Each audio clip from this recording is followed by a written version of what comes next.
Hey, so I haven't done a live stream in like a week. I said I was going to start doing live streams more often. Um, but last week was Thanksgiving. And so my son was here. And I don't like doing live streams when my son is here. And so I was going to do one on Monday. But Sunday night, not even Sunday night, like Saturday in the mid morning, like 3 a.m., 4 a.m., I had to call the ambulance for my son because he was very ill. And when the ambulance got here, the paramedics was checking him, checking his vitals, checking his temperature, checking his blood pressure, and all of this stuff, and he was fine. And they were saying, well, it's possibly that something he just ate could have just made him as sick as he was. And I told them that he was like getting sick like every 30 minutes. And he had been doing it for a couple of hours by the time I called the ambulance. I think he started doing it like around like 10 or 11. And here it was like 4 o'clock in the morning, 3:30, 4 o'clock in the morning, and I'm calling the ambulance. So I called the ambulance, and that's what they was telling me. The paramedics was like, "Oh no, he's fine." You know what I mean? Like he would be worse. Like he's alert. His temperature is normal. He could have just ate something that wasn't his body just simply didn't agree with, or he has like some type of stomach bug, right? Now, immediately, I'm thinking maybe he has COVID or the flu or something like that, right? But he didn't have any of that, according to the paramedics. They see people all the time who have stuff like that, and they're just like, no, that's not it. So then Sunday, all day, he slept. He slept and slept and slept and slept and slept. And I was just like, oh my God, like, what's going on? Because I hadn't seen him sleep like that. He slept all day. And then the next day, of course, was Monday. He was supposed to return back to school after Thanksgiving vacation, and he didn't because I wanted to give him like some type of. I just wanted to make sure he was okay before I sent him to school, because if he wasn't and I sent him to school, they were just going to ask me to come pick him up. I've been having like this same problem with his school to where they asked me to come pick him up for the smallest things. I mean, it could be just anything. Okay, anything. They tell me to come pick him up. So I've been trying to avoid that because when he's with me, I can't work, right? I can't keep my part-time job if I'm with my son, and he's not in daycare right now. He's just going to school until I can find like some regular daycare for because the state will give me free daycare. I just have to find a center nearby that will take care of autistic children. So that's been like a little strenuous, but I haven't been like worrying about it. I just been working when I can, getting donations, selling my books, trying to stay as financially stable as I can. Now, I do need donations. I'm trying to raise $200 today. I already paid for my rooms for today, but I want to pay for my room tomorrow, and I'm behind on the room. Of course, every day my goal for donations is to get 30 people to send $10, so that's $300 a day, right? And I should be fine. It helps me take care of the hotel room, it helps me take care of the food, and it helps me be able to save so we can get out of here. So the goal is always $300 a day. I'm always going to say that. I'm always going to say, hey, I'm going to need 30 supporters to send me $10, right?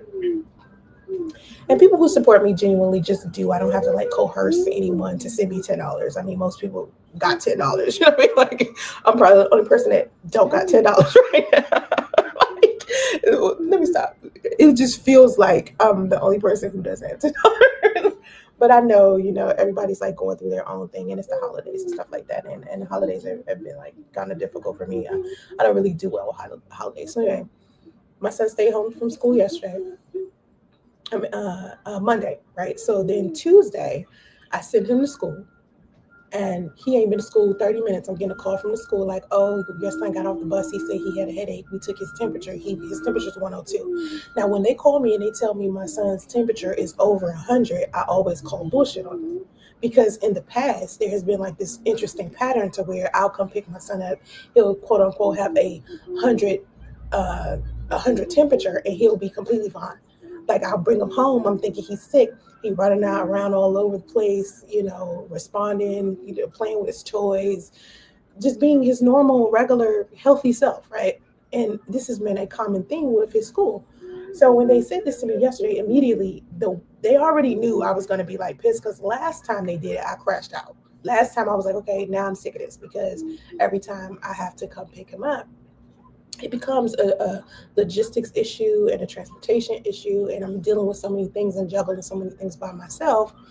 It's very, very difficult to stop what I'm doing, go pick him up for something trivial.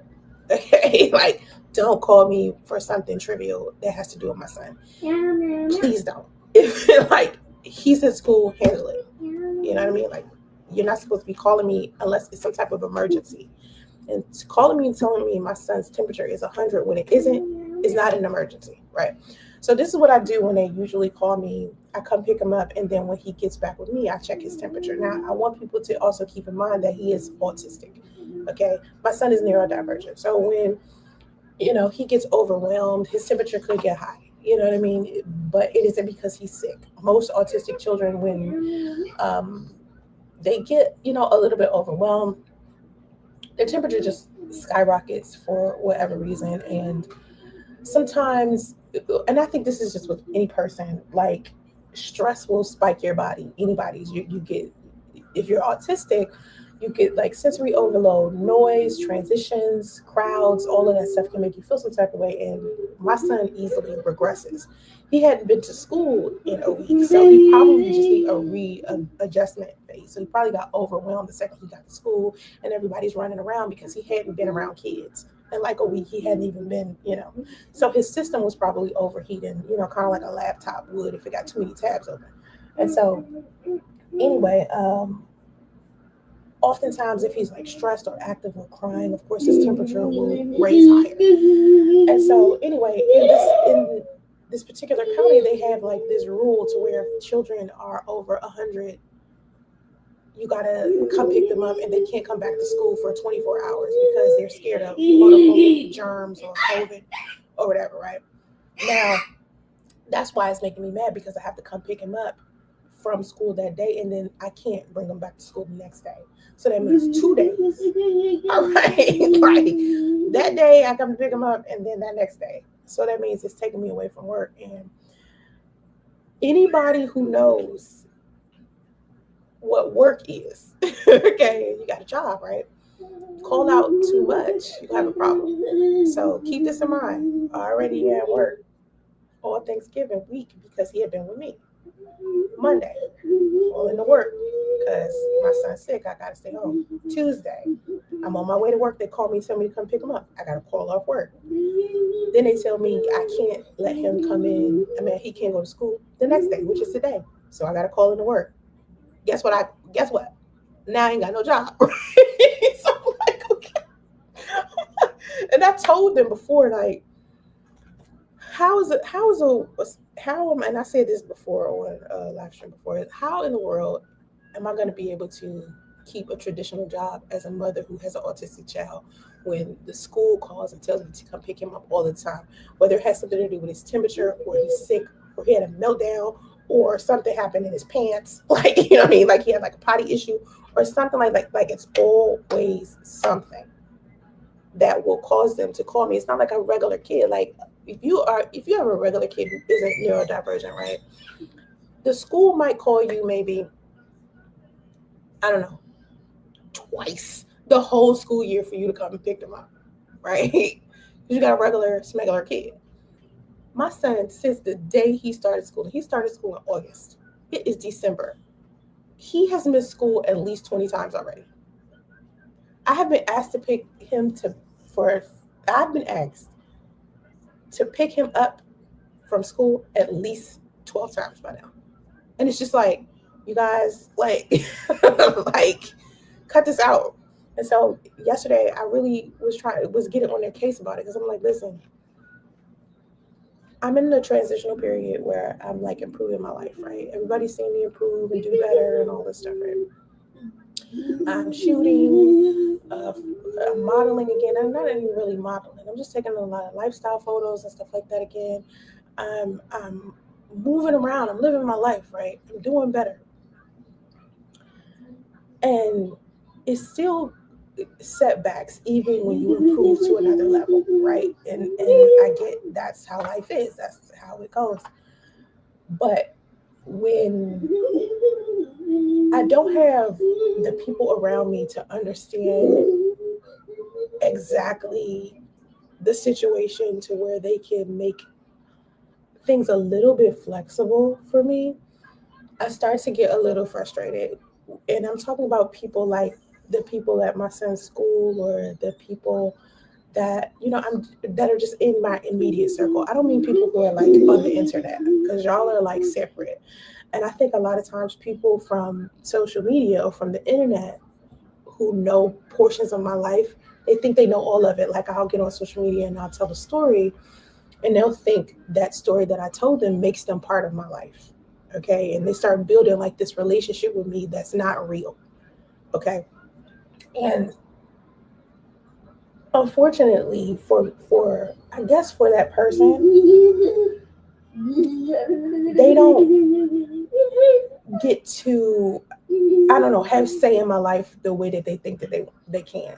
So a lot of people will give me like suggestions, knowing my story. They'll give me suggestions about what they think I should do and where I should go and who I should deal with and who I should be with and why this person isn't with me or why that person isn't doing it. Just a whole bunch of bullshit, right? So I'm dealing with two different types of people. I'm dealing with people in my real life, and I'm dealing with people on social media that think they're in my real life because they know my story, right? And what's unfortunate to me about anyone who knows my story, whether they know me in real life and are close to me or they know me from social media, is that there might be a lack of understanding and a significant amount of criticism and misjudgment associated with my story, because everyone has like these preconceived notions about what they would do if they were in my situation, but not necessarily understanding the nuances associated with it. When there's so many different variables that I don't talk about enough when it's about starting your life over, right? Being in the transition I'm in. There's a lot of variables about it that I don't discuss, that a lot of people, even just in my real life, don't know, because a lot of shit just ain't people business. And I try to tell the internet all the time, just people in general, 20% of my life, 80% of my life I keep to myself. But I have this talent to where the information that you do know, it makes you believe that you know a lot more about me than you do. Because I'm telling you stuff that someone who is a public figure or someone who is a motivational speaker or someone who is a leader would share with you, so that you can relate and so that it can improve your life, being told this lesson, right? But there are three parts of me. I have a public life, I have a private life, and I have a secret life. And my secret life you'll never know anything about because it's a secret, right? I try not to talk about it on social media. But I'm noticing that people are having a difficult time deciphering the difference between, the three, right? And whether or not they have power over, what's happening in my personal life. And so what I decided to do when Chief and I broke up, me and Chief broke up, and I use the term break up very lightly. I can use the term break up very lightly because when me and Chief broke up, I guess it's just when me and Chief broke up. We broke up September sometime. I think the beginning of September, like September 3rd. I had made this decision that I wanted to pull back from social media. Now I had been thinking about it because I said it in live streams plenty of times. Because I wanted my son to have his level of privacy. I never really wanted to talk about autism as much anyway. I had to talk about it so that I could get donations for it. And it was really just a bunch of private stories and a bunch of private experiences that I didn't want to share with anybody. But because I needed donations, I had to, be a little bit more open about my experience so that people could understand and donate to me. So opening up like that was a lot more difficult than people believe, even though I'm one of those people who tell stories all of the time so that I can teach you a valuable lesson, right? Even though I'm one of those people, it's still some things that make me feel uncomfortable sharing. Right? Just like any other person, like you got a private life, you probably got three lives too: a public life, a private life, and a secret life. And some stuff I just felt like belonged in the secret category, and it included anything that had to do with my son, anything that had to do with, you know, who I'm dating specifically. And um, when the public started finding out my son had autism, I didn't like a lot of the feedback I was getting. Like most people, of course, was like, "Oh my God," you know, blah blah blah, you know. But of course, negativity comes with everything that you're doing on social media. I think it's more negativity on here than anything else. So I try to stay as positive as I can. I try to post a lot of positive content, and I've always been like that. The whole 20 years I've been on social media, you can go scroll back as far as like the MySpace days and see that I was posting a lot of positive, inspirational stuff because I've always been like a motivational speaker and stuff like that. No, you can't have noodle right now, baby. No, you cannot. Shush, don't yell at me. Can you not yell? Anyway, so when things got public with Chief and he and I had been talking about publicizing our situation. We had several conversations about it, and my thing with him was when I decided to relocate from California to Georgia, I wanted for him to just hide me, and I wanted to get off social media altogether. Right? I was like, you know, could you just give me a townhome, set me up in a townhome, just hide me. Like I want to have like a regular life. I want to have a regular job. I want to be a regular mom, and I just want to be your woman, and that's it. I don't want to have anything to do with the internet. I don't want to blah blah blah. Like I'm good. I didn't want to do it. I'm done. I did this for many years. I'm just, you know, and he didn't want to do that for whatever reason. He had his reasons. I didn't try to hang that over his head or anything because you got to be prepared for some shit like that. And he wasn't ready. It doesn't mean that he's a bad person or that I'm a bad person. It just means he wasn't ready for that level of commitment yet. And that's fair considering that, you know, we hadn't really been dating seriously that long yet. You understand what I'm saying? Like it was like when I introduced to Chief the idea of me relocating to Georgia, it was like July sometime. And June was when we kind of crossed over this path of being just friends to being like romantic. So when he made the decision that he wasn't ready for that, I wasn't like, let me just leave him alone. I more so was like, okay, let's slowly gravitate into this. Now, it was very different from the first time we talked about living together, because the first time we talked about living together was so long ago. Like when I first hit him up in November and told him I was living in a hotel, because he was the first person I told that I was living in a hotel. No one knew. After I moved out of the car and I moved into the hotel, I hadn't told anyone. He was the first one. And that was November of last year. So he was saying then, why don't you come move with me? And I was like,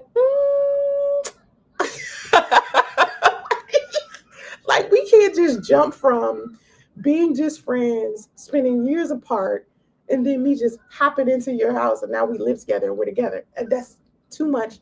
And you just got out of a divorce, a long marriage you was in. I don't think that's a good idea. Let's slow down. And so then that next month, he wanted to come to Cali and see me. And I was like, let's slow down. You know, we're talking. Let's just slow down. And I think me saying no to him kind of made him feel to some degree. I don't think he was like broken up about it or nothing. But I think he was just like a little like, okay, maybe she's not really into me because she's turning me down when I'm saying I just want to come to California to see her. And I was saying, nah. So anyway, he ended up like doing some things with other women. So I like backed up off him because I'm like, it's them or me. You can't have both. So, you know, go ahead and do what you're doing. And so when June came and we decided to, you know, upgrade, have an upgrade, when he said that next month after that, when he said he wasn't willing to like buy me a townhome and hide me and all that shit I was talking, I didn't take it personal, but everyone else was like, sounds right, you need to like be done with this guy because this guy just genuinely doesn't care about you, because if he cared about you, he would just pay for your relocation and pay for you somewhere to live, or you could live with him or some shit like that, right? But I wasn't thinking like that. I was thinking, nah, I think you just need to go slow. Like I think it's just, but everybody just kept saying, sounds right, there's something wrong. And I was like, it's like Sansaray, something is wrong. I'm like, and for a moment, I was like, okay, let me think about this because everyone's like, something. If a guy care about you, you do it. You do it. Now, this is what I would. The reason why I'm saying this is because this goes back to what I was saying about everybody knowing stories about my personal life that I've shared and believing that knowing those stories means that they have say in what I should and should not do inside of my relationships because I've shared so many stories in order to teach people lessons about life and how to improve or how to avoid making the decision I made, right? So everyone's telling me all of this stuff and I'm not listening, but something in me said, okay, at least just factor it in. So I factored it in the back of my head. I was like, okay, but I still need to figure out what I want to do. Do I want to move to Jacksonville? Do I want to move to Georgia? Do I want to whatever? And I still have to use social media in order to generate some income. Justice, too loud, baby, too loud. I was like, I still have to generate some type of income in order to be able to, once I move to Georgia, and I was like, I'm still gonna have to be on social media. I'm still gonna have to use that as a source of income because I have my Facebook checks, my YouTube checks, my Amazon checks, any books that I sell, any services that I sell, my graphic design business. I have different sources of income, but pulling me away from my son long enough to be able to invest in those businesses is a lot more work than people think. Like people don't realize I get up at 3 a.m. I go to sleep at like maybe 11. Okay. And that's a schedule that I used to have when I was in California at the top of my game on social media and doing all of these podcasts and going on the shows like Tonight's Conversation and things like that. That's the kind of schedule I had then. So I had to adopt that schedule all over again once I moved to Atlanta and start picking up the pace with my social media so that I can make a decent amount of money on social media. Because you cannot play with that shit. Like if you genuinely want to generate decent income here, you have to like put the content out. So that means I have to create the content. I have to write more. I have to record more. I have to edit more. I have to, do more art. Too loud. Stop yelling. That's right. And so I'm factoring this in. I'm still like factoring in Chief's life and everything. And I'm talking to Chief about us building something together. Social media wise because he's like this social media person as well. He's not a creator yet, but he loves social media, and I'm like, it's like really dope that he likes social media the way that I do. I mean, he was literally my friend on everything. Like everything, like LinkedIn. Shit, if I had a Twitter, he was my friend on there. Like that's how long we've been friends. We've been friends for so long that we just friends everywhere, in real life and on social media. And so, we were discussing it. And so one day, like when I finally came to Atlanta and things weren't working out between the two of us, we still had business things that we had scheduled, like podcasts and photo shoots and things like that we still had scheduled to do even after we were like having like some kind of friction inside of our situation. And I remember thinking to myself, okay, just because we're having friction right now don't mean that business gotta stop. Like business and money, we can still keep going with that. Personal, we'll fix it. But it's not that serious. We can just take a break or whatever. And I remember thinking, are we broken up? Like, is this a breakup or is this not a breakup? And what? You know what I'm saying? Like I was like in a serious, I was just like confused a lot. And he had kept me confused a lot because of what he was doing with his life. And so when I posted him on social media. I posted a picture of him on social media, and I was telling a story about how the truth about us because it's really all I could do. Like I'm the type of person I don't fabricate shit. Like either I'm going to tell you the story or I'm just not going to tell you the story at all. Like I'm going to tell you the story and I'm going to keep it rated G. I'm not going to get too deep into the story. I'm just going to tell you the story and tell you the parts that I can tell you. But most of it is just going to be from my private life that I'm now introducing to my public life. Whatever in the secret life, I'm still just not gonna tell you. Right? I'm just not gonna say shit about that. But my private life, because remember, I got three lives: secret life, private life, public life. So I'm taking something that's from my private life and I'm pulling it over into public life, which is Chief. Meanwhile, I'm telling Chief, you have to be prepared for this type of lifestyle because what's going to end up happening is people are going to find out shit about you that you don't necessarily give a fuck about, but they give a fuck about, and they want to push that shit to the forefront like it's important when it's really not.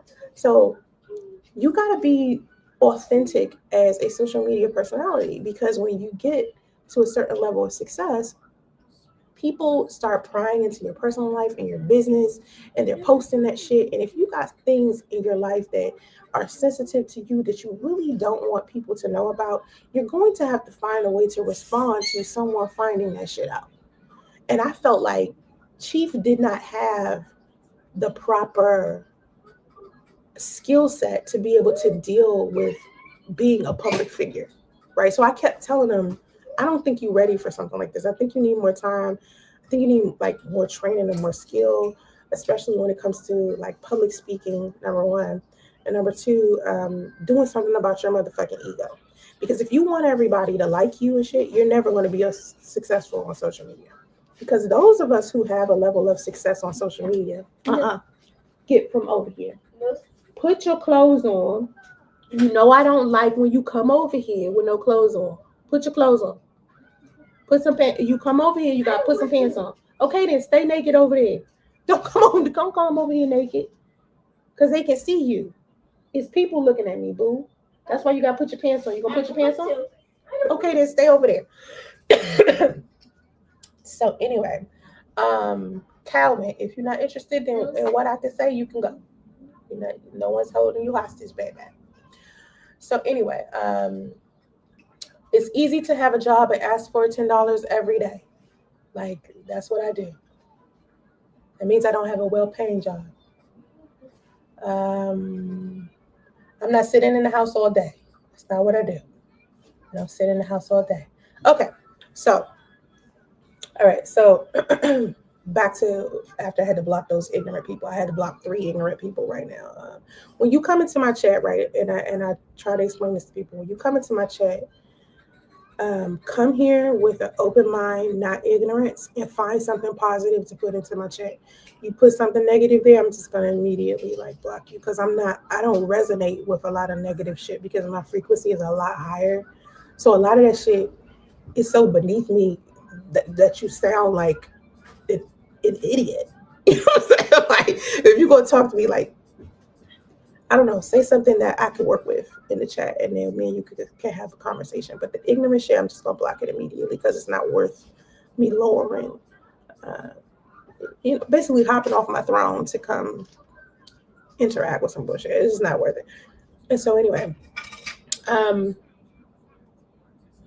I'm realizing as I'm trying to introduce Chief to the world publicly, I'm introducing someone that I'm dating. So I need him to have a specific type of mindset. First of all, when you are a public figure, if you're dating someone, right? You and that person need to be on one accord. You need to be able to defend each other. You need to be one unit, one team.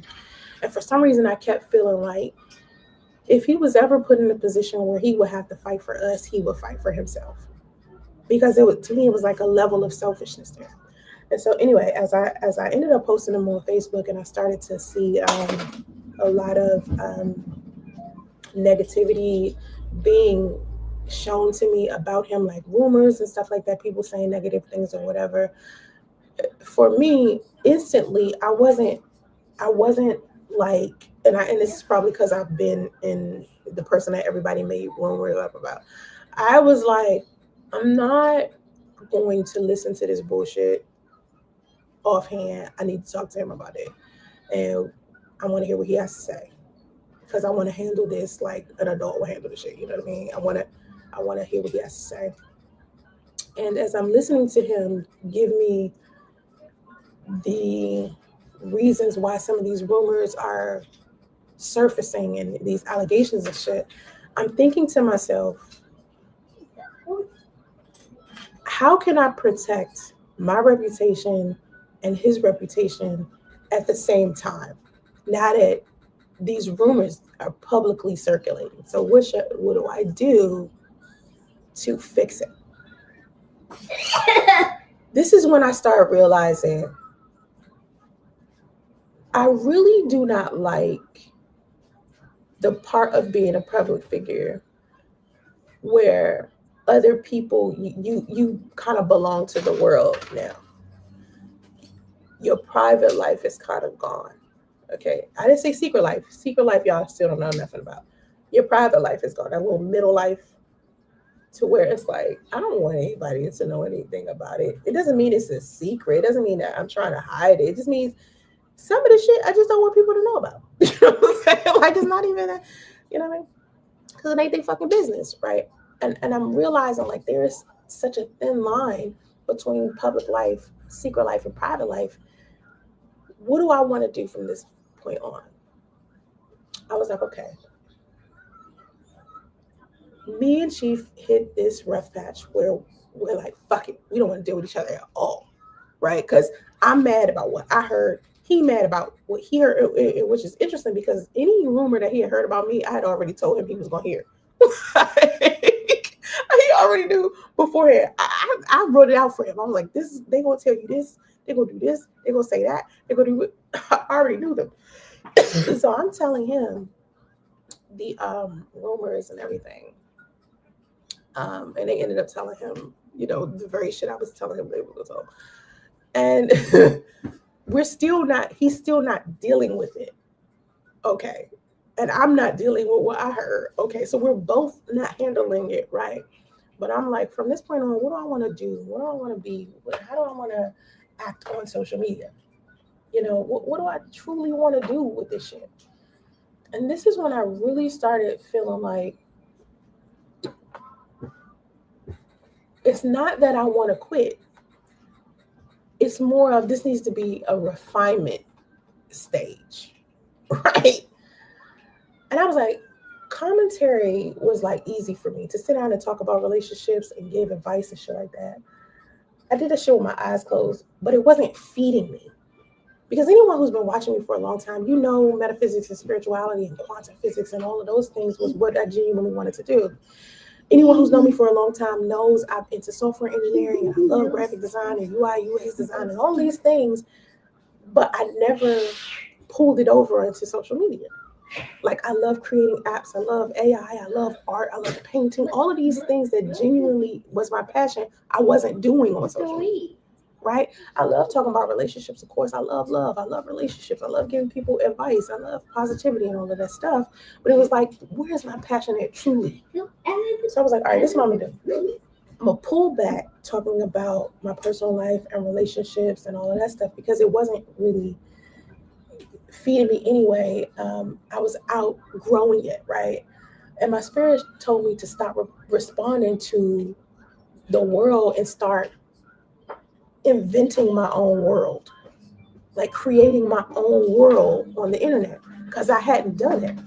And I was thinking about back in the day when we used to get on social media, like when MySpace was all about you and who you were and what you were doing, and you created your world and your people and your top friends and all of that shit. And I was thinking, maybe I should go back to having that fucking experience where my social media is basically about me and my art and what I think and what I feel, and me creating a life on here that people can connect to on here that's separate from my life over here. Do you understand what I'm saying? So it's like me pulling back the stories about me and my son having autism, the stories about the men that I date and things like that, and pulling that back because I did that already.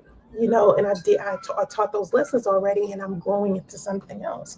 So I was like, I think now is the time for me to teach metaphysics and spirituality, because at the end of the day, every day I'm doing prayer and meditation and I'm talking about metaphysics offline and shit. And I'm living a life following all of these teachings, praying, looking in the Bible, studying theology, all of this stuff I'm doing, but I'm not doing it on social media. It just seems like even though I was showing you guys, telling you guys my personal stories, I still wasn't showing you me. You understand what I'm saying? I was showing you, teaching you my story so, I could get donations to help, uh, me and my son get through our situation. And years before that, I was just sharing my story so that I could help other women get through what they could get through. I was thinking to myself, now what could I do to help women still do that? So I had to return to like my creative roots, because at the end of the day, I'm an artist first. That's what caused me to get on YouTube from the beginning, because I was an artist. So texture, motion, interference, imagination, that's my oxygen, right? So I was like, I need to breathe. Like, why don't I just play with AI like I always done now? I started playing with AI on social media, like, I don't know, it had to be like 4 years ago. And people were complaining about me using AI then, right? Especially on YouTube. Like, for some reason, y'all feel like everybody should show you who they really are, but at the same time, keep their personal business private. It's like, how you supposed to do both? Either I'm going to show you my private life, or I'm not. You understand what I'm saying? It's like, y'all want people to be their authentic selves, but at the end of the day, most people are not being their authentic selves on the internet. People are showing us curated reels and shorts and all types of stuff, showing you portions of their life. They're not showing you their authenticity at all. And I've always taken pride in showing who I am authentically, even with me playing with AI. So this time around, I was like, all right, I'm skilled, I'm better. Like, with time I become a better graphic designer, better software engineer, better UI UX designer, better all that shit, because I'm always consistently working on it. Even, in the private moments I have to myself, I go and I learn some shit. So I was like, you know what, this is what I'm gonna do. Since I like teaching quantum mechanics and metaphysics, this is what I'm going to do. I am going to show people exactly what it means to create their own life. Like, you create your own reality, even the negative stuff that's happening to you. And I remember saying this before about my life, where I was on top of my social media game. I was like 500,000 followers on TikTok and on tonight's conversation and getting all these views and making all this money. But I was like miserable a little bit, because I was like, I got money, and I got, like, I'm working like shit, but something is not fulfilling me. And I remember saying that over and over and over again. Like, I would do my podcast episodes and I would just be like, like, that was okay, but whatever. Like, do I feel like it was beneficial? Not so much. You know what I mean? Like, that's how I was feeling.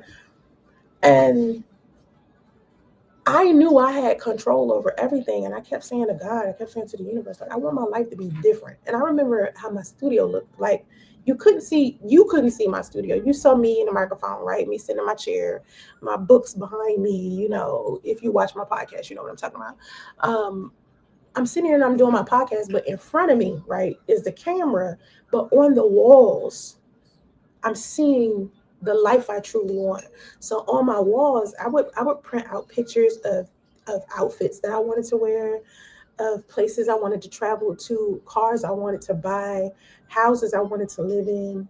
I had a picture of my wedding dress on my wall. So when I would look, and I'm looking into the camera, but behind it was just pictures of everything that I wanted to do, because I had stuck it on the wall. You know how when a detective is like trying to solve a crime, and so they have like this board and they got all of the suspects on the board and shit. That's what I would have all over my wall in my studio.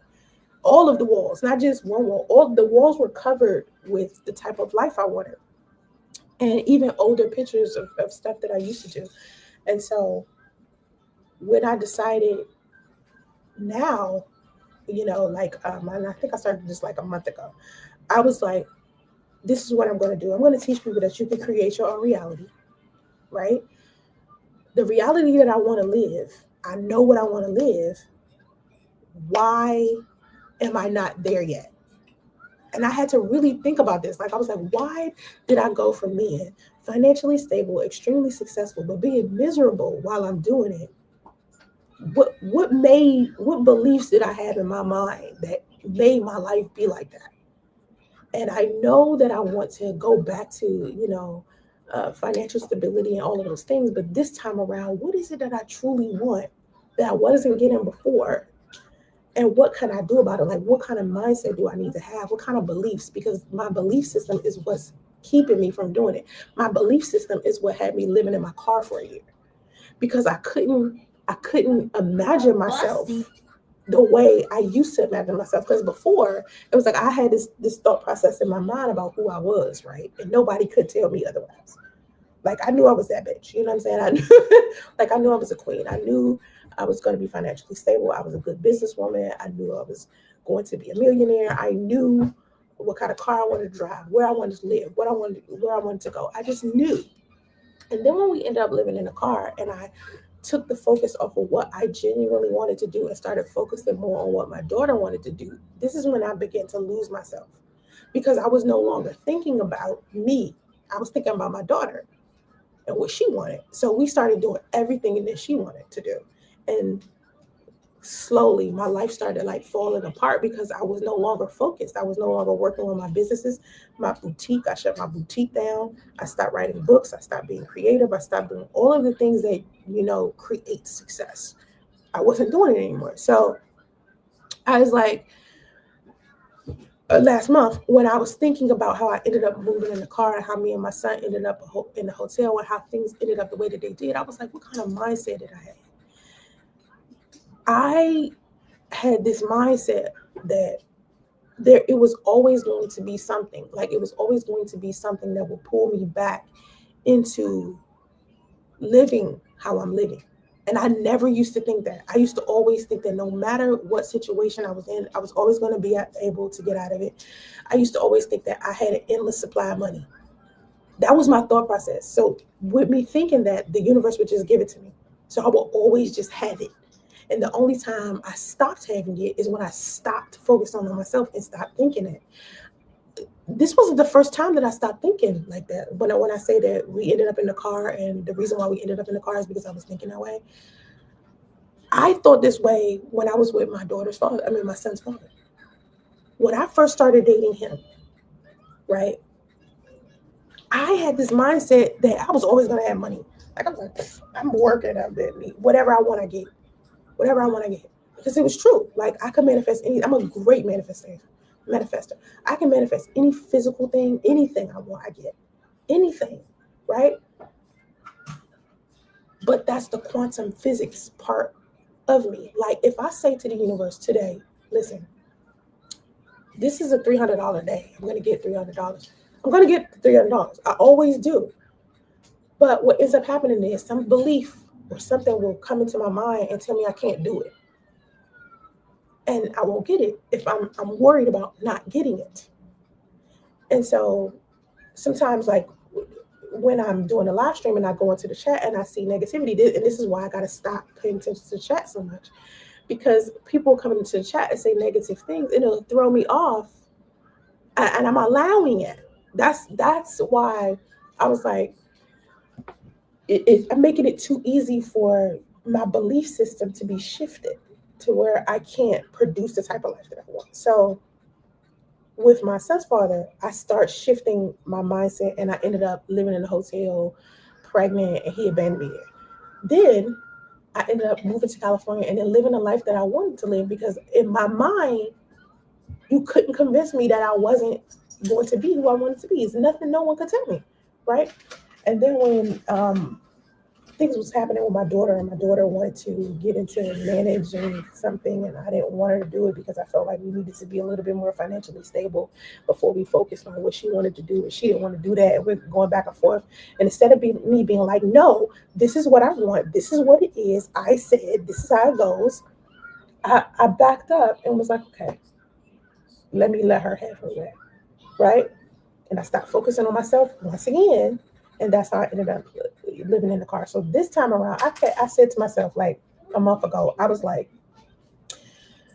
I need to do a specific type of content. And honestly, this is all, I'm going to give Chief credit for this. This is what Chief brought me. Like, Chief is a very, very valuable man. Outside of the typical, he's an executive and he has money or whatever the fuck. Outside of all that, fuck all that. That's not what makes him valuable. Number one, he's extremely intelligent, okay? And I value that with him, all right? He's a guy I could sit and play chess with. He whips my ass in chess, by the way. He's the only person that can do it. And then I think one other guy can do this shit. She was the only person who could whip my ass in the chest. And so anyway, I'm gonna give him credit. This is me giving Chief credit. So Chief is a powerful manifester, right? But he was so good at being my mirror. He would say shit to me that would that would encourage me to manifest shit better. Like he was like basically the person who understood quantum mechanics and metaphysics as well, and was basically encouraging me to manifest a better situation between the two of us, because he believed that I was that powerful and that strong. And to some degree, it was second nature for him to think that, because he's my mirror. He's technically me, right? Everybody that you look at is technically a little version of you, right? So he's basically telling me, Sansaray, there's a lifestyle that you want. And there are times I'm coming in and out of your timeline. And there's a timeline where you and I have this specific life. Manifest that life. And I kept saying, I can't manifest this life without you. I need you to, you have to, whatever we build together, we manifest together, right? I cannot manifest this by myself. And the whole time he's like, the fuck you can, right? like it just, there's so many different conversations that I had with him that was metaphysical and about quantum mechanics and metaphysics that he doesn't even realize that we were having, right? Because it's second nature for him to even to communicate that way. So he's basically saying to me, have a better, a more positive perspective about what we're doing, and it'll create a more positive outcome, because everything is you from inside out. So your perspective of reality is what ends up changing your reality for you, right? So I was like, all right, I'm giving him credit for pushing this in me so hard, like getting me to look at it, really understanding how much control I had over everything. And so we go on we go on this date to Barnes and Noble, and it's me, him, and my son. And I remember us being in the bookstore, me, Chief, and my son. And I was looking at this book about quantum mechanics. And I took a picture of it and I posted it on Facebook. And I remember saying to myself, oh my God, like, I wish there were more books like this that I could sit down and I could read, because I love quantum mechanics and metaphysics so much. I want to teach other people this. This is what I want to talk about on social media. And it's always been what I want to talk about, but I was so scared to be myself. And all of this time, I had been preaching to everybody else about being them authentic selves and not caring about what people think about them. Meanwhile, I'm hiding the most valuable, expressive, passionate parts of myself just to sit down and talk about love and relationships, which is minuscule in comparison to the knowledge that I have, that I could be teaching, right? So Chief and I, me, Chief Justice, after we leave Barnes and Noble, we go out to have lunch. Over, we get in the car, and me and Chief start arguing in the car because he's telling me the truth about him sleeping with other women, and I'm pissed, right? And he's like, you're not supposed to crash out about that. Now, mind you,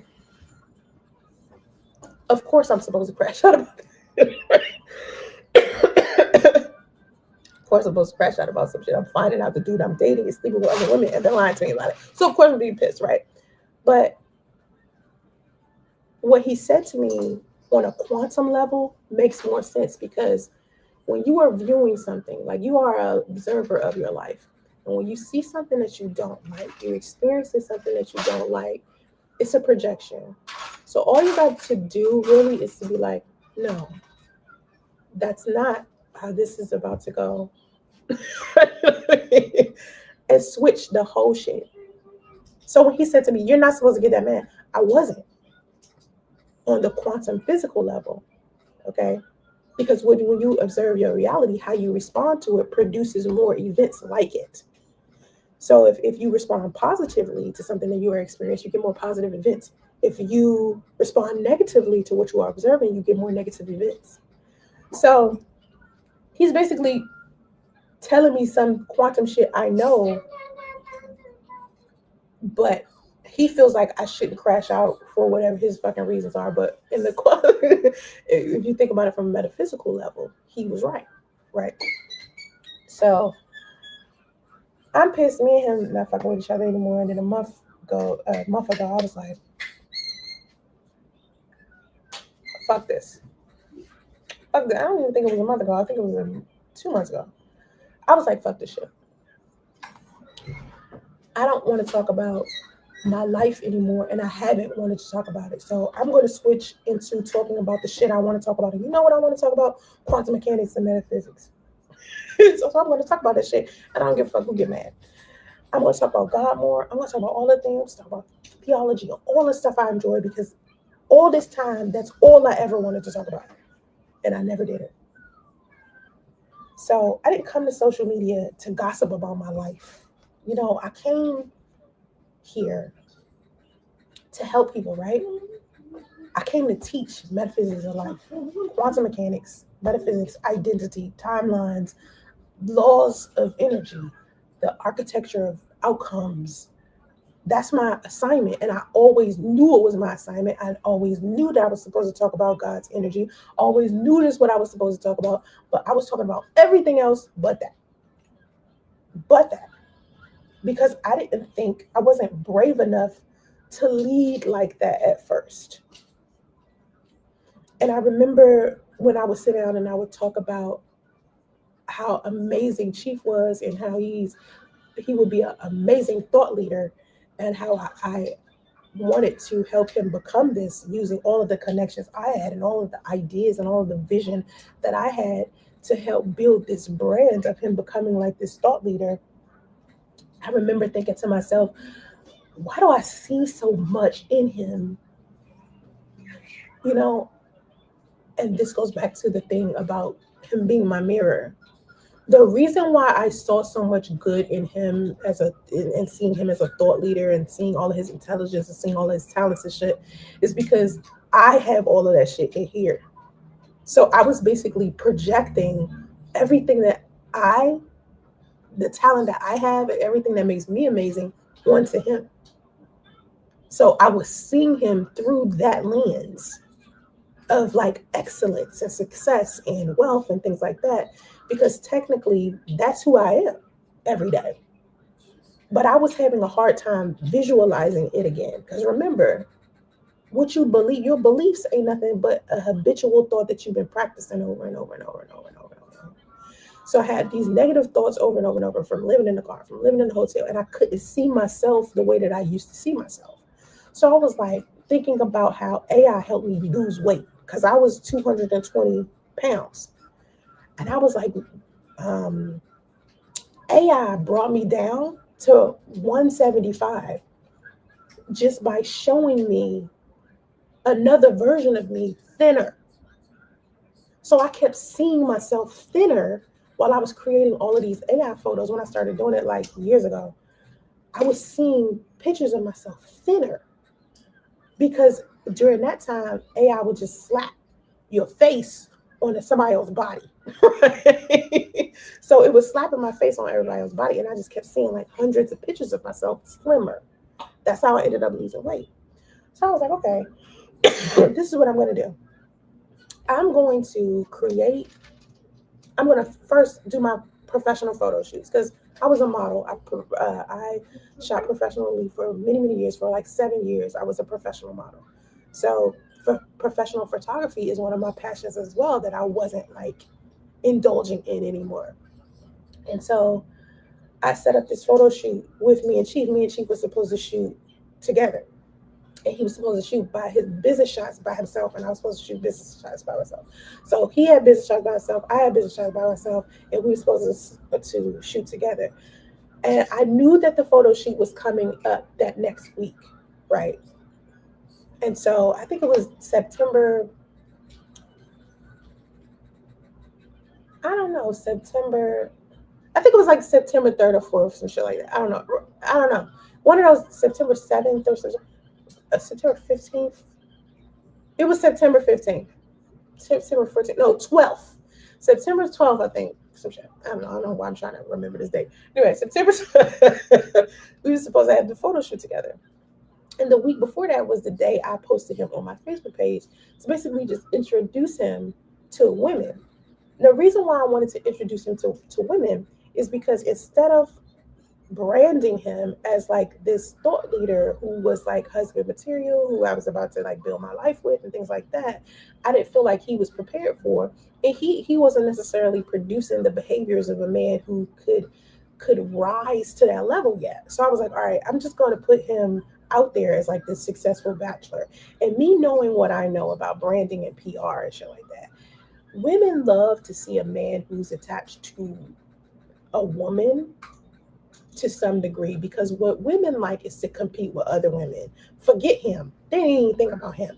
Yeah, he's successful. Yeah, he look good. Yeah, he got money. Yeah, he intelligent. Whatever, right? Yeah, he's adventurous. Blah blah blah. Fuck that. Okay, I'm competing with her, and I want to see if I can get him. All right, so I'm knowing this, right? Because I know how women are, right? I know how women are. So I'm telling him, I posted you on my Facebook page, and behind the scenes, I'm telling him over the phone. They're not even talking to him, texting him over the phone, and I'm telling him, listen, what's going to end up happening is all these women they're gonna find you. I don't have to put your real name on there. I don't have to do none of that shit. I just got to post a picture, and they will find you, and they will try to get at your ass. So this is what you do: take advantage of it and start pulling the followers over. Okay, to your accounts, because he had TikTok and Facebook and Instagram and all that shit. I'm like, just I'm gonna pour all of these followers over to you. All right. So meanwhile, people on social media don't know that he know I posted him. They don't know that I'm posting him and he knows. Right? Because I'm telling him, especially trolls on the internet, like especially the YouTube trolls, they have no idea that he knows that I talk about him on social media. They think it's a secret.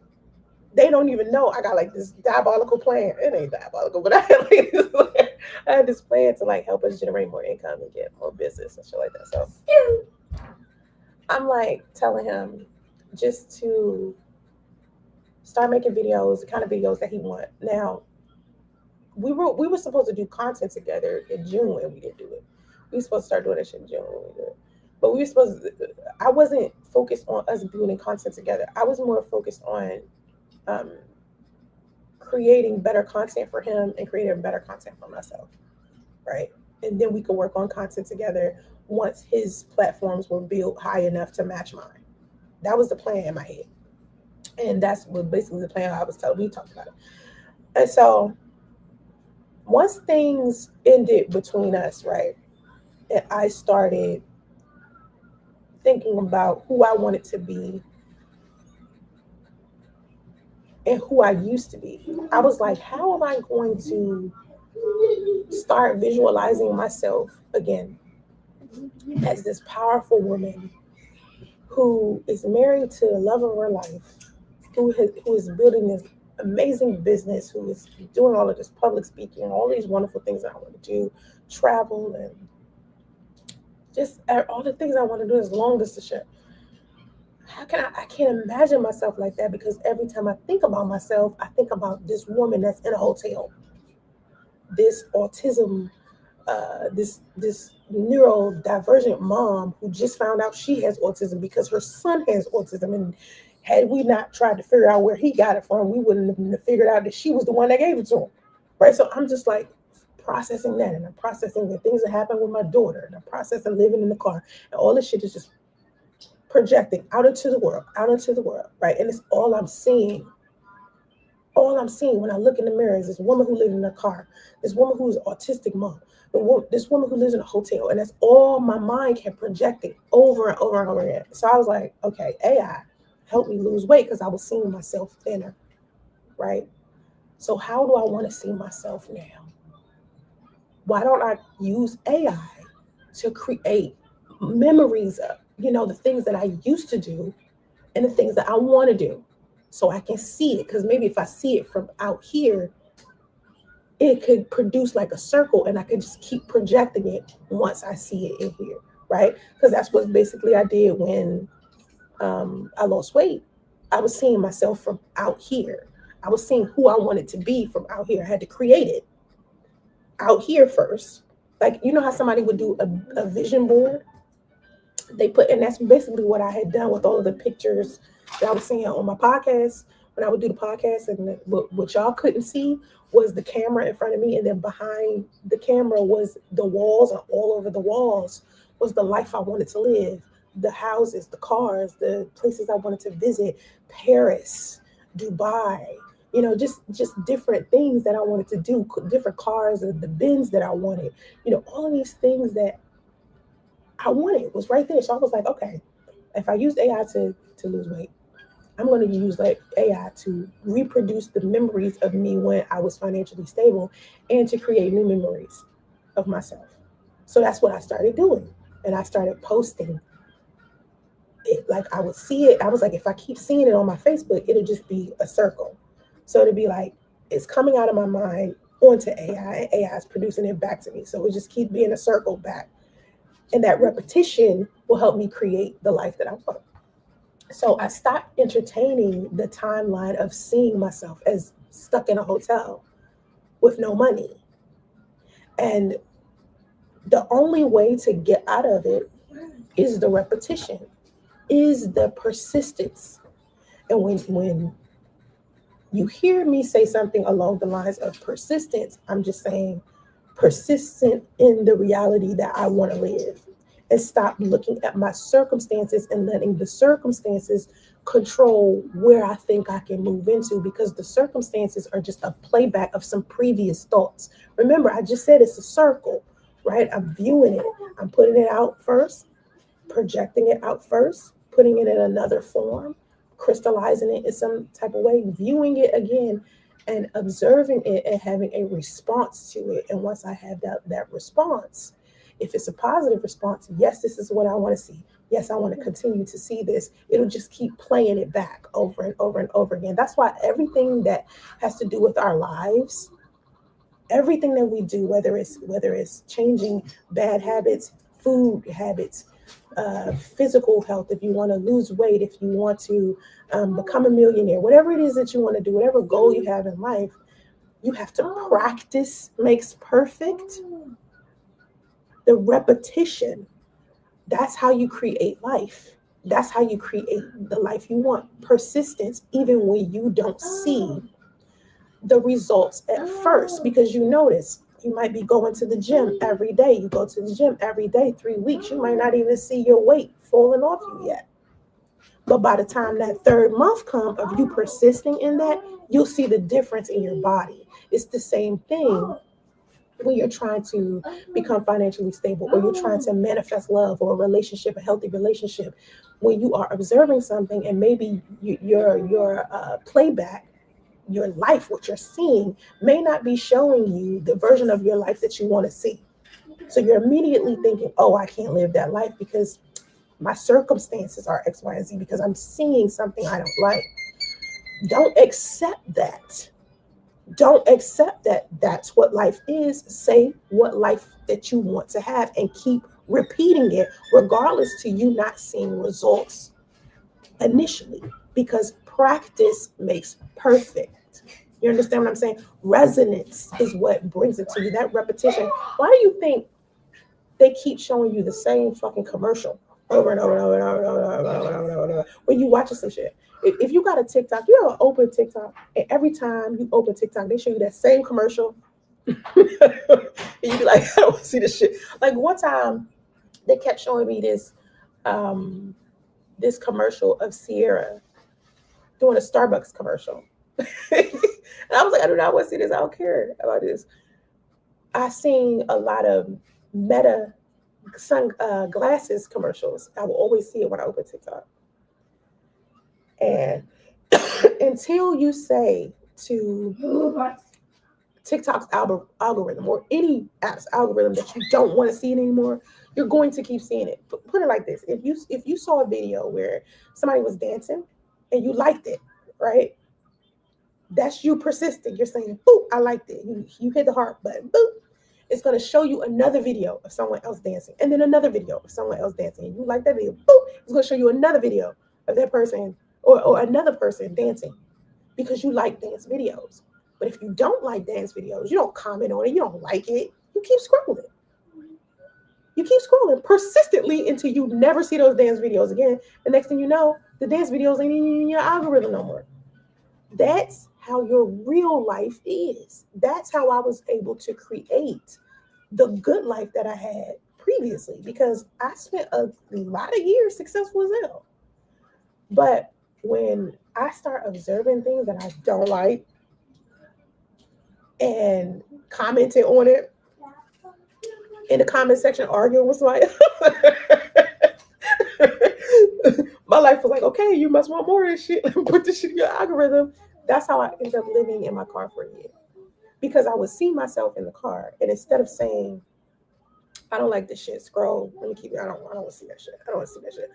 I kept saying, coming in the comment section, it's messed up that my life is like this. My life was like, okay, you want to see another video of you living in a car?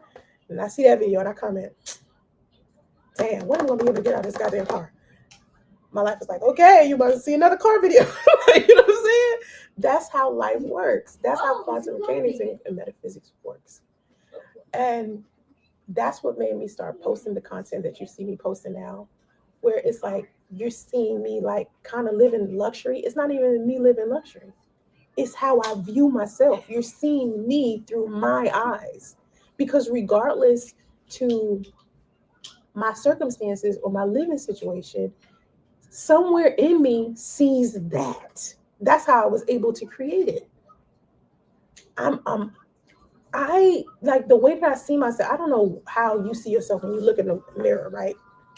I don't know who you see, but to some degree, right? When I can't imagine exactly how I want to look up here, like if I can't close my eyes and just see it in my mind's eye, I can create it. I can get on my computer, open up Photoshop, and create it. Art. I use my art to help me manifest a better situation. And I just keep doing it. And as I continue to do it, my life gets better and better and better. And eventually, it'll start building momentum with time. But because I just started it, it's kind of like this right here with it. And I'm getting into a steady pace with it. Steady pace, steady pace. But eventually, like, let me give you another example.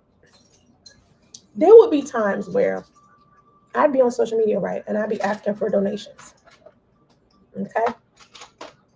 Thank you, sweetheart. I'd be asking for donations, right? And it would be dry for like a week. I'd be like, I ain't got no money. Like right now, it's a dry week because I was having a tough week. And then there are other weeks where I'll say to the universe, I'm abundant. I make more than enough money. I have enough money. I can do this. I believe in myself. People support my content. They love me. They love my son. They want to make sure that we're okay. They send me donations like crazy because they love what I'm doing. They love that I'm being, my authentic self. They love that I'm teaching quantum mechanics and metaphysics. These women that I'm teaching to get out of their heartbreak. And that's what I'm going to talk about next with the heartbreak. These women that I'm teaching to get out of heartbreak, the way that I'm teaching them, they loving it. And they're taking care of me because they know as a mother, as a woman, how difficult it is to be in the situation that I'm in. When I start thinking like that, the universe shows me it. Like one time, and I said this, like one time I said to the universe, it was in April.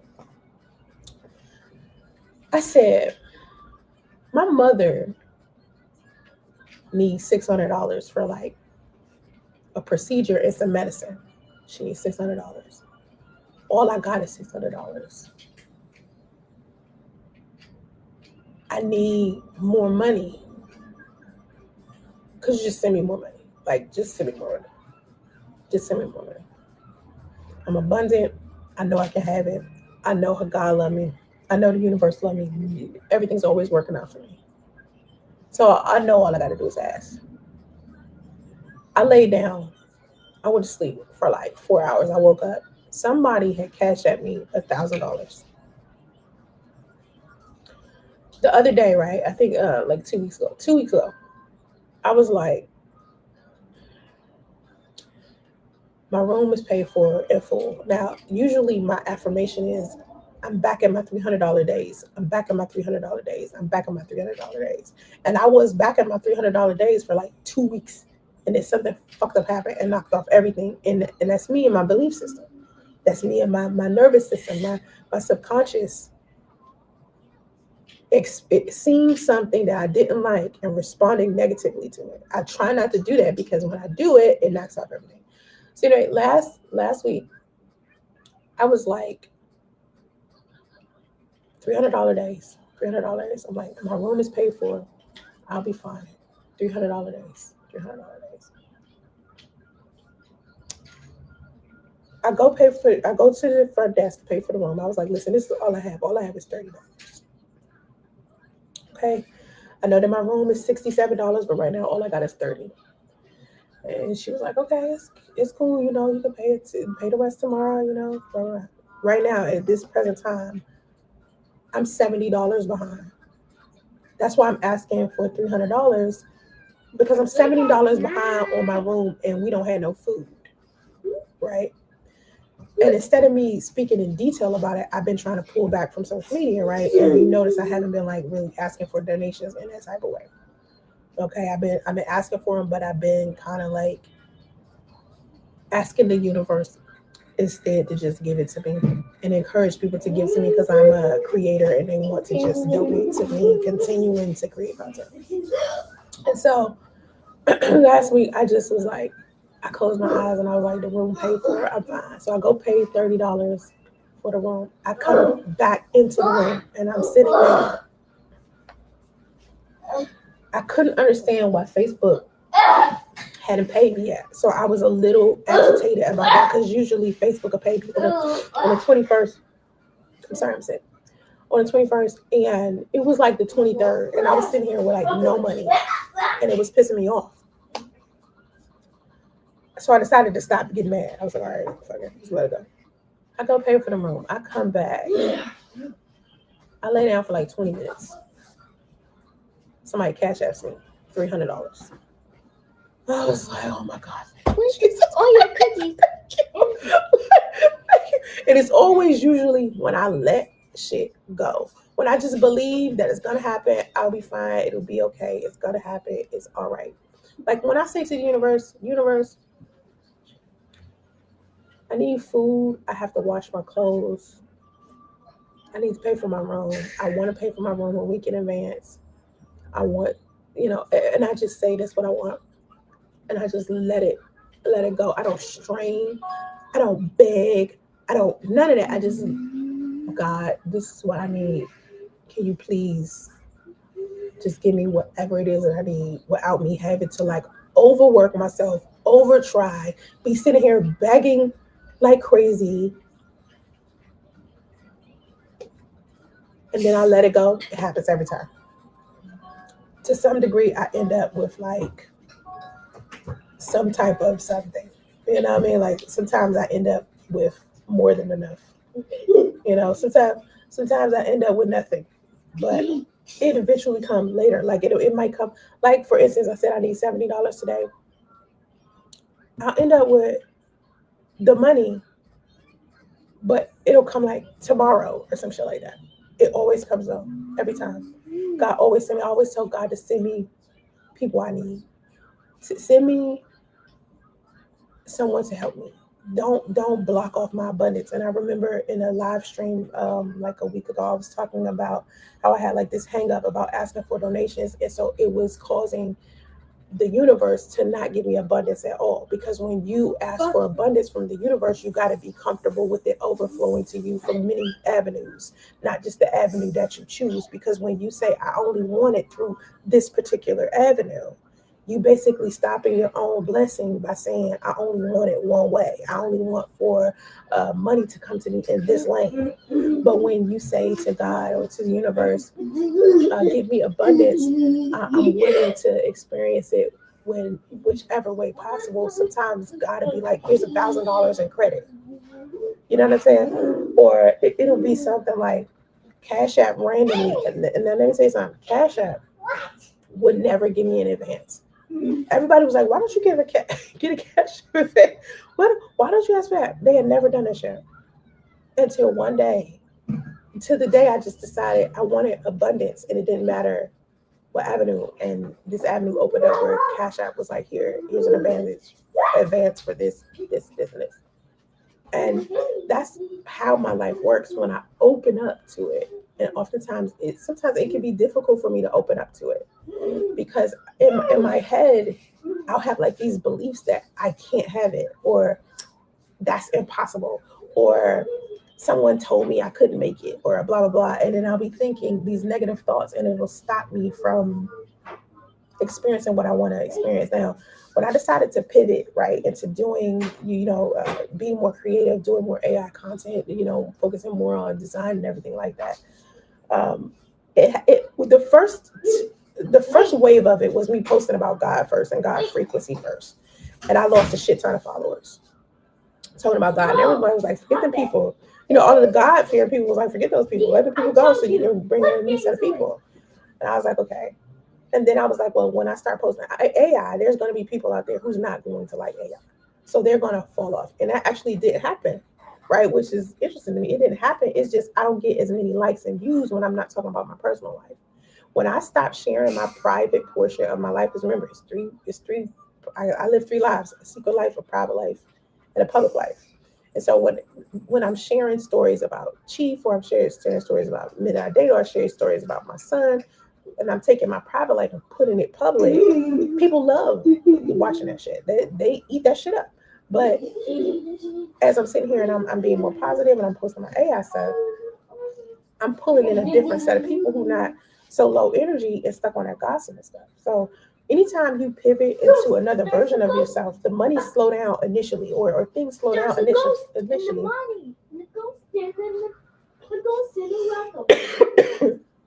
Ghost in the Rocco?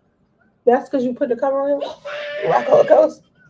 Um, the donations dipped and the algorithm acts confused initially, but the thing about alignment is what you lose in the beginning is nothing compared to what you gain on the other side.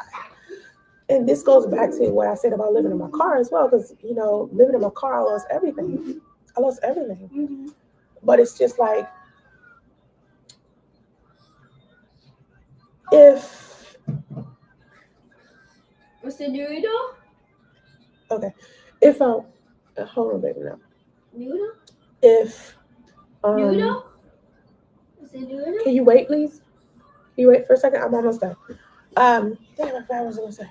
Oh, I lost everything in my car, but at the same time, like I was telling somebody who was interviewing me yesterday, I did like a podcast interview the other day, and I was talking to someone about how living in my car was the worst part of my life, but it was also the best part of my life because I got the opportunity to do something I hadn't done in 8 years, which was explore California, which was to go take my son to places and go to the beach and things like that.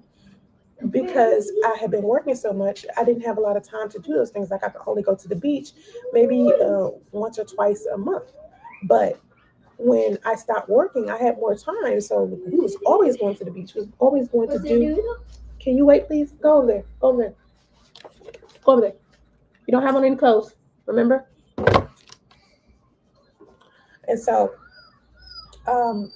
it's itchy. we did a lot more. I'm sorry, my lips are like feeling so bad. We did a lot more fun stuff, and I got to experience life a lot more than I did when I was working so much in California because I didn't have a lot of time. And me living in my car, losing everything, sometimes I feel like that's the universe pushing everything out so I can get a brand new life. Because I literally lost everything. I was living with my mother and my daughter, remember? My mother was living in the house that I bought. My daughter came and we were living in the house, and we lost the house. Remember the story? We lost the house because of some things that my mom was doing. We ended up moving into temporary housing, got stuck in temporary housing during the pandemic. Then, right when we was getting out of the temporary housing, my mother ended up getting diagnosed with cancer. So we moved somewhere that was closer to the cancer treatment center, right? And all of that was making me miserable. I was taking care of my mother by myself. My daughter was miserable. She was working her ass off, but she was miserable because she didn't like living with my mother. Her and my mother was there arguing shit. It was just bad. And I kept saying the whole time, I wish my life was just different. I didn't want it to be like that. And so even though it seemed bad that we ended up living in the car, at the same time, I had to shed all of the things that was not feeding me. Doing the podcast was not feeding me. Being on tonight's conversation did not feed me. I didn't even like that experience the way that people supposed to like shit like that. Like I didn't it didn't do much for me. You know what I mean? So the way I was living, I didn't like the way that I was living. I wanted a different kind of life. So the universe slowly was pushing all of that out of the way to bring me the life that I wanted on my walls. Remember? I posted pictures of it's what's happening is it moved me back to Atlanta, right? And another thing, I should tell the story about how my son, many years ago, my son was on my vision board. Before I even had him, I think like 20 years ago, I had a vision board. And on that vision board was a picture of a little boy who looked just like my son. And I didn't remember that until I saw a picture of that vision board on my Facebook page. And I saw my son when he wasn't even my son yet, but he was on the board. like, like I manifested my son. Because remember, I was having fertility issues. And when I ended up taking care of my son by myself, everybody was like, it's okay. There's a reason why you're taking care of your son right by yourself. It's the reason why his father is there. Because I think my son was my manifestation, not my son's father's manifestation. I think my son was for me. It was for him. See, God don't make no mistakes like that. So anyway, I think was as I'm going through this transitional stage of who I am, all of the old stuff in my life that I had built all those years is being slowly pushed out of the way. And because it's so much shit, it's slowly being pushed because it's a lot. When you're dealing with physical reality, it's not as instant as your imagination. Like, you think something in your head is instant. There are some things that I can instantly manifest. I can instantly manifest money. I usually manifest money really, really easy if my mind is clear, if the signal is clear. Sometimes it's staticky because I'm thinking like some negative things, but for the most part, it's positive and it's clear. So I can easily manifest it. But when we're talking about physical reality, because it's a different reality, the reality that's happening in here is still real. Like, don't think it's not real what's happening up here, because everything that we experience, whether it's our phone, our laptop, this freeze spray, what we eat, this pen, my earbuds, these were all things that came from people's head first. Okay, so whatever's happening up here comes out.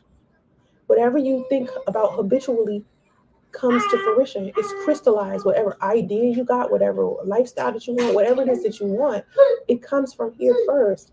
So that's why it's easy for me to tell you that you can manifest the life that you want. No, it's not gonna pop up like like then you're gonna hear like glitter and then it's gonna be sprinkles. It's not like that. When you get it, it's gonna feel like I knew this was coming because I said with so much passion and so like I knew this is what I wanted. When you know what you want and you stick to that shit and you persist and you practice makes perfect.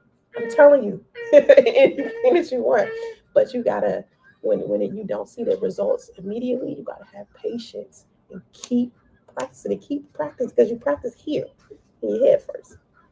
So if there's something that you want, I don't care what it is. I don't care what when I tell you, I don't care what it is. If it's something that you want, it's put on your mind and your heart for a reason. It's not a coincidence that it's put on your mind and your heart for a reason. God gave it to you for a reason because it's yours. So all you gotta do is imagine yourself in that state. Imagine yourself there, and no matter what you see pop up instantly, understand practice makes perfect. Keep imagining yourself the way that you want to be. And it happened. And I'm telling you this because that's been my whole life. And when the bad stuff happens, the only way it get worse is because I'm thinking about oh my god, I'm observing it or I assign a negative meaning to it, so it ends up happening worse and worse and worse and worse and worse. But when I ignore it, and I be like, that's not my real. I ain't fucking with that. It stopped. It stopped every time. So that's the valuable lesson I learned. But I'm choosing a path Honey's that here. matches my genius. You want to do? Are you hungry? Okay, I know you're hungry. Can you wait, please? Thank you. I'm almost A finished. Okay. bus. A bus. A Lego bus. This time I'm choosing a A path that Donkey matches my bus. genius, not the path that Mini matches the convenience or what I think everybody else wants, because creativity is my vehicle. That's what my natural state. And quantum mechanics is my message, and metaphysics is my fuel. And I might lose a crowd. I might uh, it's okay. I mean, I'm gonna elevate. Elevation always brings a new crowd, and if you meant to walk to me with me in my next chapter, you're not going to be turned off by anything that I'm saying.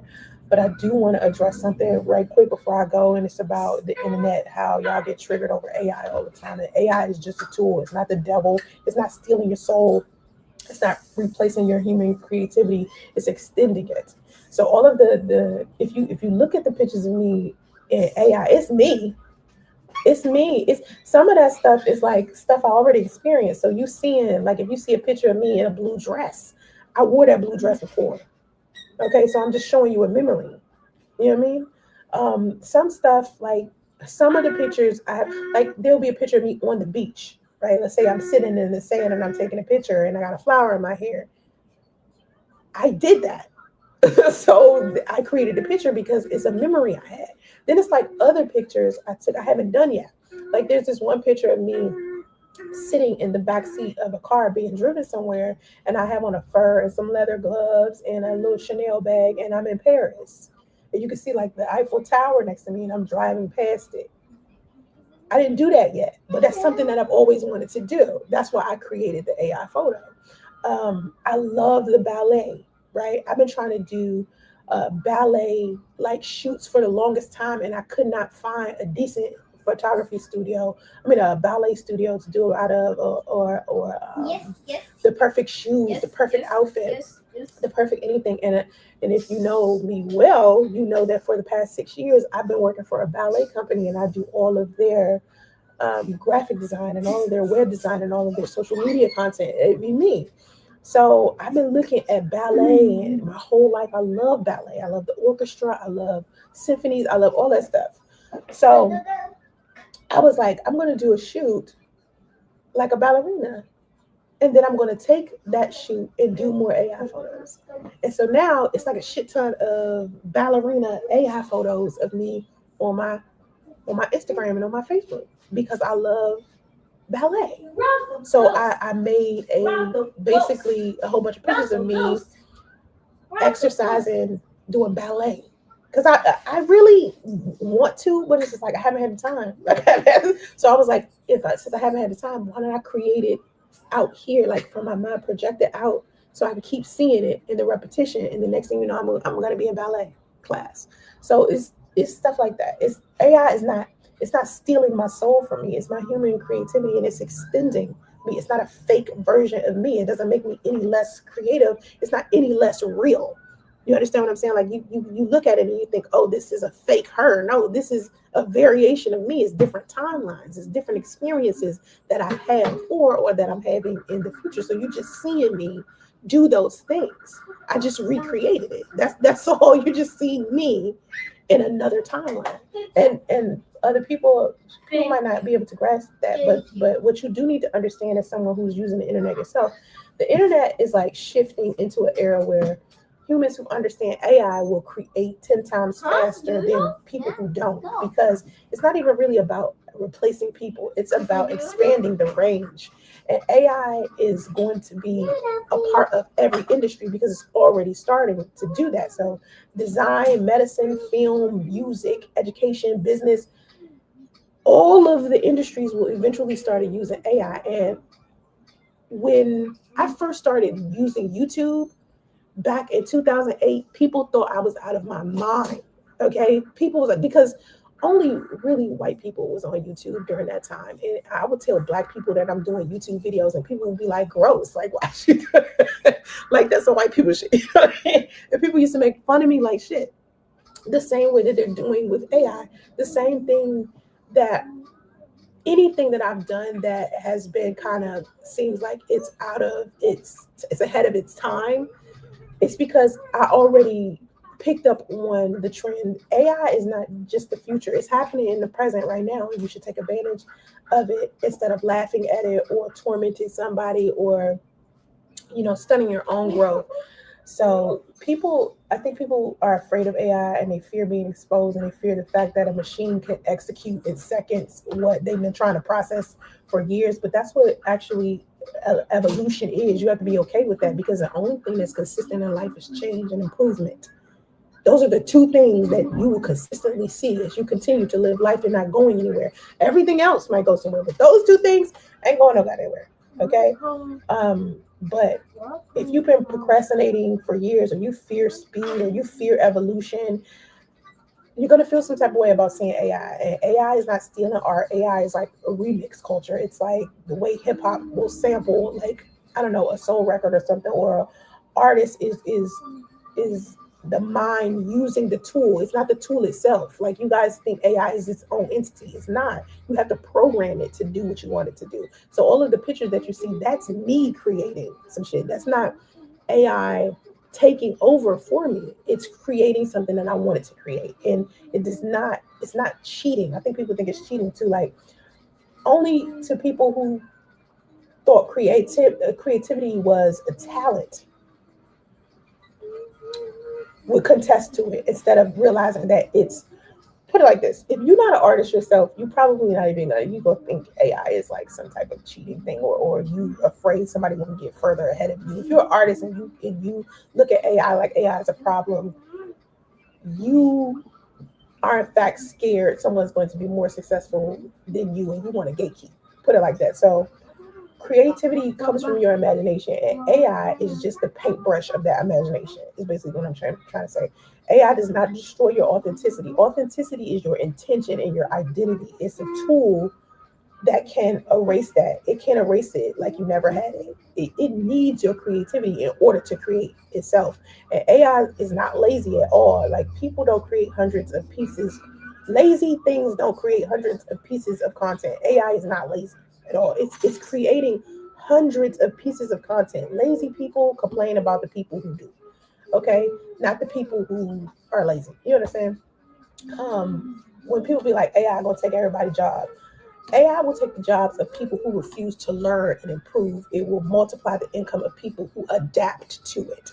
That's why I'm telling you to, instead of making fun of me for using AI or feeling some type of way about me using AI, you need to start adapting to it before you get left behind, because your job will be taken and you won't be able to do whatever the fuck you doing because you was too stubborn to learn about something new and to roll with the progress and roll with the evolution. So you shouldn't be afraid. I mean, I guess a lot of people are afraid of, of something new or improving themselves, but you have to grow. You have to not be afraid and just grow. So, while everybody else was arguing about whether AI is me cheating, I was like building my entire universe, and I'm using AI the way a director would use a camera, to tell my stories, to teach metaphysics, to visualize different timelines that I want to be in, and to show you how identity can shift through that imagination and through AI, like how I lost weight and how I'm created a new lifestyle from the content that I'm posting up now. So every AI image I make is a self portrait of a future version of me, or a portrait of something I experienced already. It's not fake, it's part of the quantum mechanics of me building a new lifestyle. Okay. It's a noodle? All right. That's all I really want to say. And my son is like begging me for noodles. So I really just need to just get off here and make this boy some noodles. Please donate to us. We don't have any food. All I got is noodles. All I got is noodles. He asked for noodles, but we need food. We don't have any food. I'm $70 behind on my room, so if you could donate to us, I really, really appreciate that. My cash app is $for Somo is on the screen. I'm going to probably get on Facebook next and do an hour. I was only supposed to do an hour of live streaming here. Y'all got me hour and 30. So anyway, I'm going to continue this conversation on Facebook. If you want to go over to Facebook, my Facebook page, I'll be over there in a minute after I finish fixing my son some noodles. Okay, but please donate to us. We need support. $10 is okay. $5 is okay. It doesn't have to be like this large donation, but we do need help with it. Um, would you say AI will replace people not because of laziness when software is able to do a job that usually requires 10 people? I mean, think about this. My department restructured and we lost 6 out of 14 people. Yeah. This is why I'm saying you got to learn, you got to be able to roll with it because just like any software, like, do you think, okay, remember we used to use a typewriter before Microsoft Word was a thing? Was people scared of Microsoft Word? Probably. But look how it improved everything. People just adapted from using a typewriter to a to Word, Microsoft Word. That's all it is. You know what I mean? It just improves everything, and you got to learn how to shift. So learn how to use AI because that's where the world is headed. Don't be scared. Just adapt. That's all you gotta do. But I'm about to take this conversation onto Facebook after I fix noodles. I see y'all later. It's a new